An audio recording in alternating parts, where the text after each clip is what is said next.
예전에는 저도 이런 식으로 키워드 없는 포스팅을 작성했었습니다. 저처럼 키워드 개념 없이 아무리 열심히 해봤자 블로그를 성장시킬 수 없다는 건 이제는 다 아실 거예요. 근데 초보자분들의 경우엔 뭐 어떻게 하라는데 잘 알아듣지도 못하겠고 나름 또 공부를 막 해서 열심히 해봐도 노출이 안 되는 경우가 대다수일 거예요. 근데 더 스트레스 받는 건 왜 그런지 원인조차도 잘 모르겠다는 거죠. 그래서 오늘은 완전 불린이 분들도 바로 따라 하실 수 있는 키워드 막 이런 거 몰라도 10명 중 9명은 바로 효과 볼 수 있는 비밀 치트키를 알려드릴게요. 그냥 이것만 적용하셔도 단기간에 방문자 1000명 정도는 그냥 찍으실 수 있을 겁니다.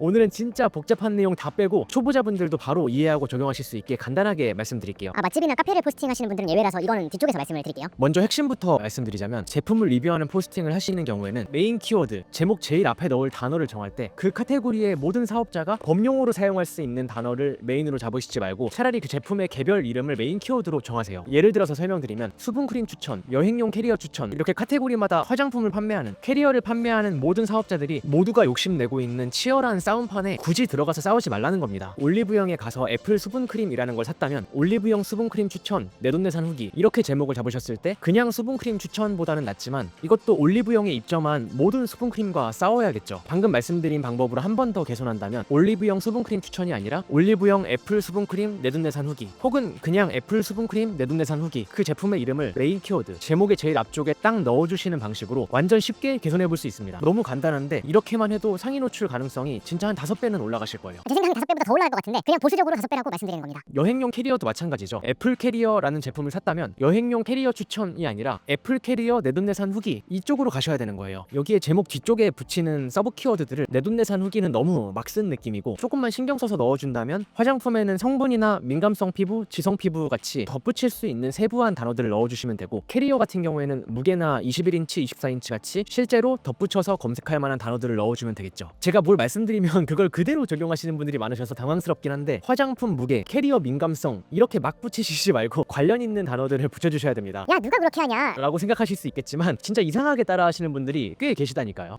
제가 왜 제목을 이런 식으로 바꾸라고 말씀드리는 걸까요? 크게 두 가지 이유가 있습니다. 수분크림 추천이나 캐리어 추천 그 업종을 전부 담을 수 있는 키워드는 애초에 경쟁해야 되는 사람들의 숫자 자체가 다르겠죠. 수분크림을 판매하는 모든 사업자가 그 키워드로 블로그 체험단을 돌리고 캐리어를 판매하는 사업자들도 캐리어 추천이라고 검색했을 때 본인이 판매하는 캐리어가 나와야 되니까 그 산업군의 모든 사업자들이 다 몰리는 경쟁이 치열한 키워드인 거죠. 두 번째 이유는 캐리어 추천 이런 키워드들은 상업적 키워드라고 부르거든요. 이런 상업적 키워드를 검색했을 때 사업자들이 판매하고 있는 제품이 나온다면 실제로 구매가 일어날 확률이 생기기 때문입니다. 첫 번째 이유처럼 공통된 키워드라서 경쟁이 치열한 것도 있지만 한 번 더 들어가서 생각해보면 두 번째 이유, 사업자들이 바로 매출을 낼 수 있는 키워드이기 때문에 광고비를 집행하고 그러니까 원고료를 주고 레벨이 높은 블로거들에게 포스팅을 맡기기 때문에 경쟁 상대가 많은 것도 있지만 더 레벨이 높은 블로거들과 싸워야 되기 때문에 불린이 분들이 여기서 어떤 성과를 내기가 어려운 겁니다. 그래서 사업주분들, 매출을 내야 되는 분들은 뭐뭐 추천 같은 상업적 키워드에 노출시켜야 되지만 개인 블로거들 입장에선 거기 노출시켜도 나한테 돈 떨어지는 것도 아닌데 굳이 경쟁이 치열한 키워드에 가지 말자. 수익화 구조를 적용시켜서 우리가 돈을 벌어야 될 때는 가져와야 되는 키워드이긴 한데 지금은 완전 초보자분들 대상으로 상위 노출에 대한 얘기를 하는 거니까 일단 넘어갈게요. 근데 제가 말씀드린 대로 수분크림 추천에서 애플 수분크림 후기로 바꿨을 때의 단점은 검색량이 확 떨어집니다. 이 키워드에 노출이 된다고 하더라도 블로그 방문자가 드라마틱하게 늘지는 않는다는 거죠. 그래서 대부분의 분들이 검색량이 많은 걸로 해야 되는 거 아니냐라고 생각을 하시고 실제로 그렇게 하고 계시는데 검색량이 5만이든 10만이든 100만이든 내가 노출시킬 수 없으면 사실은 나랑 아무 상관없는 거고 이렇게 제목을 개선했을 때 검색량이 50밖에 안 돼도 내가 노출시킬 수 있으면 그때부터 의미라는 게 생기게 되는 거죠. 검색량이 아무리 많아도 내가 못 먹을 감인데 한 달, 두 달 그것만 보고 있어봤자 아무 의미가 없다. 그래서 대부분의 경우에 그 분야 전체를 아우르는 뭐뭐 추천 이런 것보다 상위 노출 확률이 높은 건 그 단독 제품의 이름을 메인 키워드로 잡는 방법입니다. 여기서 실력이 늘어날수록 더 좋은 키워드를 발굴하고 뒤에 붙이는 서브 키워드도 알차게 채워 넣을 수 있지만 난 모르겠고 다 막막하다 하시는 분들은 이렇게 단독 제품의 이름을 제목 제일 앞에 딱 넣어주시기만 해도 방문자가 바로 오르는 상황을 만나시게 될 겁니다. 내 블로그 상황에 맞는 키워드들을 골라내는 과정을 하면서 실력을 키워야겠지만 그건 나중에 생각하시는 걸 추천드릴게요. 이게 너무 막막해서 방문자 1000명 정도도 되기 전에 포기하시는 분들이 대부분이더라고요.